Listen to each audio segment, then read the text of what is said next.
नाम में आप सबकी खिदमत में सलाम अर्ज करता हूँ। खुदा आप सबको बरकत दे। तो आज के इस मौके की निस्बत से, जैसा कि आप सब जानते हैं, खुदा के खादिम एल्डर विल्सन रहमत साहब खुदा की मर्जी और मुकर्रर वक्त के मुताबिक इस जहान फानी से कूच कर गए।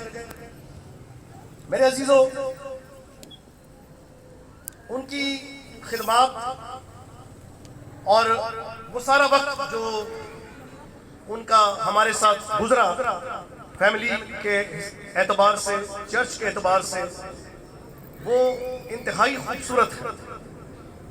घरेलू जिम्मेदारियों की जहाँ तक बात है तो उन्होंने बड़ी शाइस्तगी के साथ और बड़ी जिम्मेदारी के साथ वो तमाम फराइज जो औलाद के लिए थे उन्हें बखूबी अंजाम दिया। बेटों की शादियां की, बेटी की शादी हुई और इन तमाम कामों में भरपूर तरीके से उन्होंने इस सारे काम को अंजाम दिया। चर्च के हवाले से मैं आपको बताना चाहता हूं कि जो उनकी खिदमत थी वो बेमिसल थी। एल्डर की हैसियत से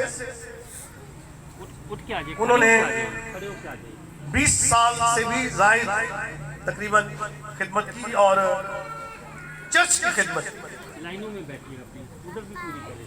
चर्च के तामीरी कामों में भी उन्होंने भरपूर हिस्सा लिया। और जहां भी हमारे जो सेंटर्स हैं, चर्चेस हैं, वहां हर जगह उन्होंने जाकर बड़ी जिम्मेदारी के साथ, बड़ी शफ़क़त के साथ उन्होंने उन सारे सेंटर्स को भी देखा और हर तरह से वहां उन्होंने अपनी खिदमत को अंजाम दिया। जहां तक उनके साथ की बात है तो बज़ाहिर दुनियावी एतबार से, चलिए पहले लोगों को बिठा दें, बिठा दें।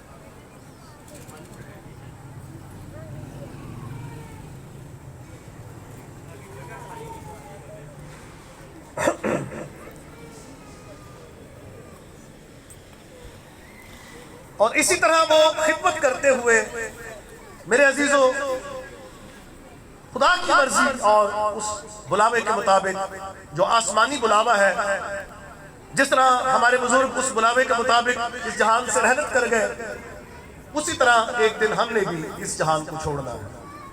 सदा किसी ने यहाँ नहीं रहना। किसी शायर ने क्या खूब कहा, इस जहां और उस जहां में फर्क है। इस जहां और उस जहां में फर्क है एक सांस का। सांस चलती रहे तो ये जहां, सांस रुक जाए तो वो जहां। इको कम कर। सो मेरे अजीजों, किसी ने भी यहां नहीं रहना। जो आया है उसने एक दिन इस जहान से जाना है। और एल्डर विल्सन साहब की जो मेमोरियल सर्विस का ये जो एक मौका है, इस पर मैं इतना ही कह सकता हूँ। कहने के लिए तो बहुत कुछ है, लेकिन वो हर दिल अजीज शख्सियत, गैरों में भी और अपनों में भी मकबूल शख्सियत हमें छोड़ गए। लेकिन एक दिन हमने भी उनके पास जाना। तो खुदावंद हम सबको तसल्ली बख्शे। खुदा के कलाम में से थिस्सलुनीकियों के नाम लिखा गया, पौलुस रसूल का खत पहला, उसका 4वां बाब और उसकी 13वीं, 14वीं, 15वीं आयत मैं आपके लिए पढ़ना चाहता हूँ। मुख्तसर बयान होगा, गौर से सुनिएगा।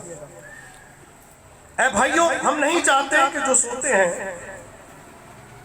उनकी बाबत तुम नावाकिफ रहो, ताकि औरों की मानित जो नाउमीद हैं गम ना करो। क्योंकि जब हमें ये यकीन है कि यीशु मर गया और जी उठा, तो उसी तरह खुदा उनको भी जो सो गए हैं यीशु के वसीले से उसी के साथ ले आए। चुनांचे हम तुमसे खुदावंद के कलाम के मुताबिक कहते हैं कि हम जो जिंदा हैं और खुदावंद के आने तक बाकी रहेंगे, सोए हुओं से हरगिज आगे न बढ़ेंगे, क्योंकि खुदावंद खुद आसमान से ललकार और मुकर्रब फरिश्ते की आवाज और खुदा के नरसिंगे के साथ उतर आएगा, और पहले तो वो जो मसीह में मुंह है वो जी उठेंगे, फिर हम जो जिंदा बाकी होंगे उनके साथ बादलों पर उठाए जाएंगे, ताकि हवा में खुदावंद का इस्तकबाल करें और इस तरह हमेशा खुदावंद के साथ रहें। बस तुम इन बातों से एक दूसरे को तसल्ली करें। बाकी कलाम के पढ़े सुने जाने को खुदा की बरकत। सो मेरे अजीजों, खुदा का कलाम जो रूए जमीन पर एक ऐसा चिराग है जो अंधेरी जगहों में रोशनी बख्शता है, और लिखे कि तेरा कलाम मेरे कदमों के लिए चिराग और मेरी राह के लिए रोशनी। हम मसीहियों के लिए एक बहुत ही बड़ी बुनियाद और ठारस खुदा का कलाम। दुख दर्द सब पर आता है, जिंदगी मौत का तजर्बा सब करते हैं, लेकिन मसीहियों के लिए जो मौत का तजर्बा है वो फर्क है। मेरे अजीजों, इस घड़ी में, इस तल्ख घड़ी में फकत खुदा का कलाम हमारी तसल्ली, तशफ़ी और इत्मीनान का सबब बनता है। हम एक दूसरे को तसल्ली देते हैं, लेकिन वो नाकाफी है। काफी तसल्ली खुदा का कलाम देता है। जब खुदा तसल्ली दे तो फिर हमारे दिल इत्मीनान पाते हैं। तो मेरे अजीजों, बाइबल मुकद्दस ही हमें आने वाले वक्त के बारे में आगाह करता है। इंसान टाइम स्पेस का में कैद है, जमानो मकाम में कैद है। टाइम का जो एक जाविया है, उसमें जो गुजर गया, जो वक्त गुजर गया वो माजी है, ये वक्त हाल है, और आने वाला वक्त मुस्तकबिल। जगह मकान जो है ये लंबाई, चौड़ाई और गहराई का नाम है,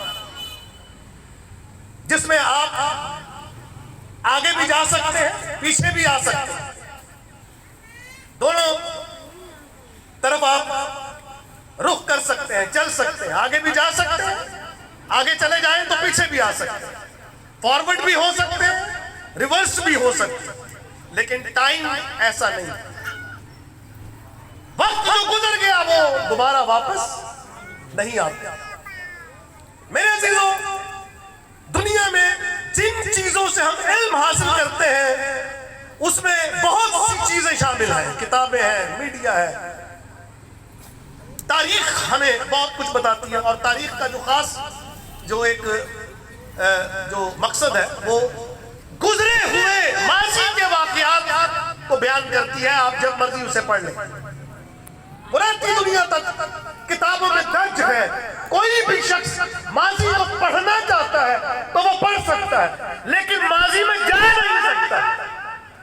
मुस्तकबिल उसका इंतजार कर रहा है। ना तो एक लम्हा वो अपने माजी में जा सकता है, और ना ही एक लम्हे के लिए वो अपने मुस्तकबिल में। ये वक्त की एक कैद है जिसमें इंसान कैद मुक़य्यद है। इसी तरह इंसान बदन और रूह का मुरक्किब है।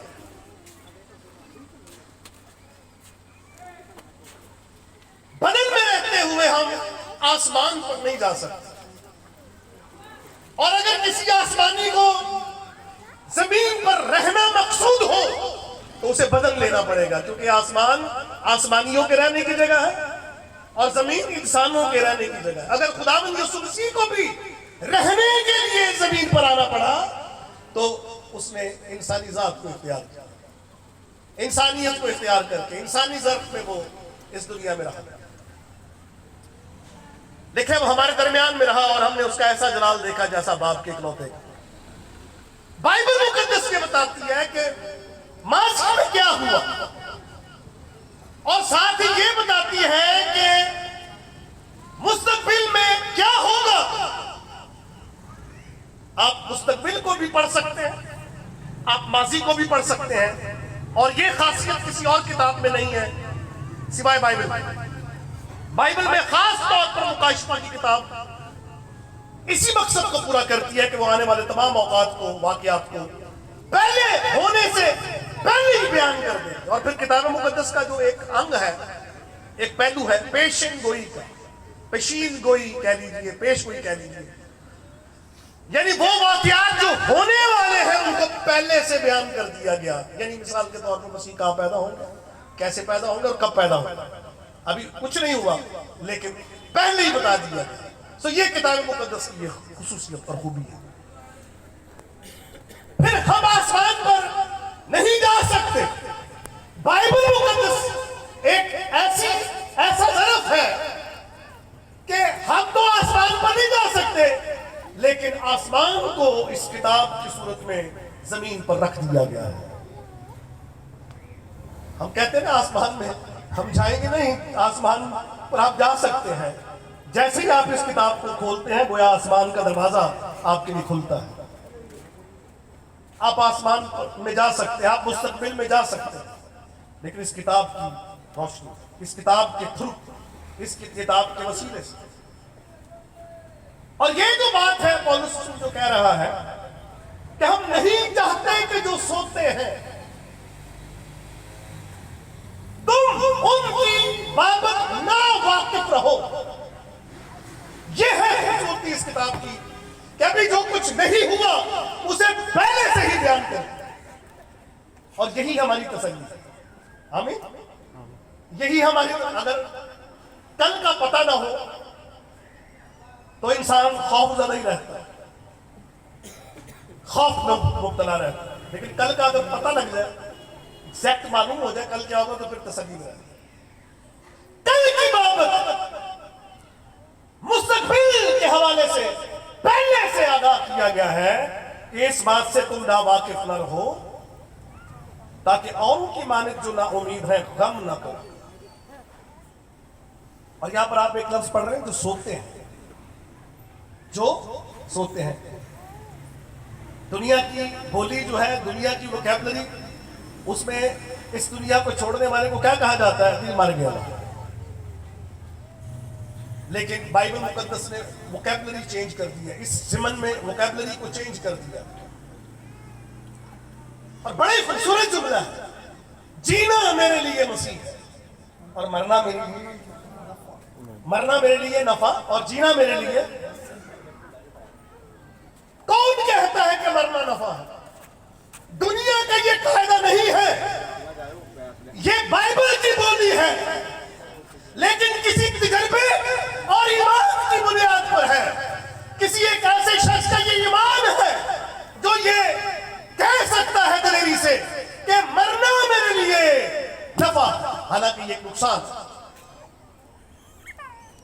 मरना तो नुकसान है, लेकिन बाइबल ने क्या किया है? वोकैबुलरी को चेंज कर,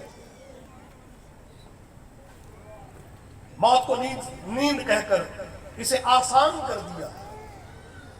तारीख ये बताती है, तजर्बा ये बताता है कि लोग अगर डरते हैं तो मौत से, क्योंकि कहते हैं बड़ा तन के चलता है ये बंदा, लेकिन है कोई बड़ा जब बुखार भी उतार दे बेचारे को, हवा सारी निकल जाए, कुछ भी नहीं है इंसान, कुछ नहीं है,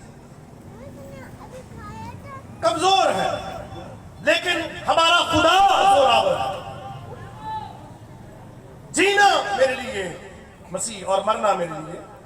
वो वोकैबुलरी चेंज कर दी है। हम बहुत से डर, हर बंदा डरता है। तारीख ये बताती है कि पहली सदी, दूसरी और तीसरी सदी में कुछ अफराद ऐसे थे जो खुशी से अपनी जान देने के लिए तैयार थे, और उस वक्त जो रोमी बुत परस्त थे वो इस बात से हैरान और परेशान थे कि आखिरकार ये कौन लोग हैं और किस बुनियाद पर मौत से टकराते हैं और मौत से डरते नहीं। उसकी वजह ये थी कि वो किसी एक ऐसी शख्सियत पर ईमान रखते हैं कि जो मुर्दों में से जिंदा होता है। और यहां पर भी ये बताया जा रहा है, उम्मीद क्या है? हम क्यों नहीं करना? उम्मीद है, उम्मीद पर दुनिया कायम है। उम्मीद क्या है? यीशु के जी उठने की मिसाल पेश की कि जिस तरह यीशु जी उठा है, और अगर यीशु न जी उठता, मसीह की क़यामत को अगर तारीख से माइनस कर दिया जाए, कोई उम्मीद नहीं है, कोई तसल्ली नहीं है, कोई ईमान नहीं है। सब कुछ झूठ, सब कुछ बेकार, सब कुछ बुतलान, सारी बदालत है। और अगर कहीं सच्चाई कायम हुई है, उम्मीद कायम हुई है, तो मसीह के जी उठने के सबब से जी उठा है। इस वजह से कहा जा रहा है जिस तरह यीशु मुर्दों में से जी उठा, इसी तरह तुम्हें भी वो अपने साथ ले आए। हमें इसलिए गम नहीं करना। और कितनी खूबसूरत उम्मीद दी है, वादा कैसे है, जबरदस्त वादे हैं। तुम्हारा दिल ना घबराए, तुम खुदा पर ईमान रखते हो, मुझ पर भी ईमान रखो।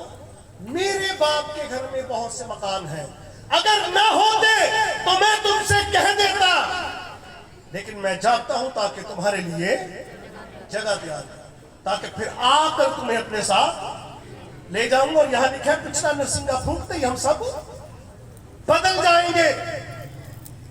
जितने मसीह में सो गए हैं वो सब जिंदा होंगे, हम सब बदल जाएंगे। और ये इस तरह हम क्या करेंगे, हवा में उड़कर खुदावंद का इस्तकबाल कर।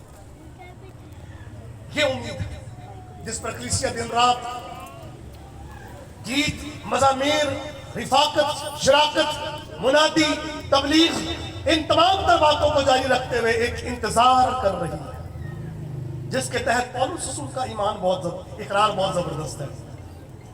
मैं अच्छी कुश्ती लड़ चुका, मैं अपनी दौड़ खत्म, अब मेरे लिए आसमान पर एक रास्तबाजी का ताज रखा हुआ है, जो न सिर्फ खुदावंद मुझे ही देगा, बल्कि हर एक उस शख्स को जो उसके ज़हूर का आरज़ूमंद है। हम हैं आरज़ूमंद, या कहते क्या ले ना ही आवे तो चंगा। चलो अगर वो नहीं आया तो लोगों ने कहना शुरू कर दिया कि उसके आने का वादा कहाँ गया, तो क्या पता कि हम भी उसके पास चले जाएं, आज चले जाएं या कल चले जाएं। सो मेरे अजीजों, कलाम हमें तसल्ली देता है, और वो उम्मीद जो हमारे पास है, और वो उम्मीद यीशु मसीह की क़यामत है। इसी के साथ क़यामत का और उसके खुदावंद होने का इकरार हमें निजात देता है। दो बातें हैं निजात के लिए, ईमान दिल से, इकरार मुंह से।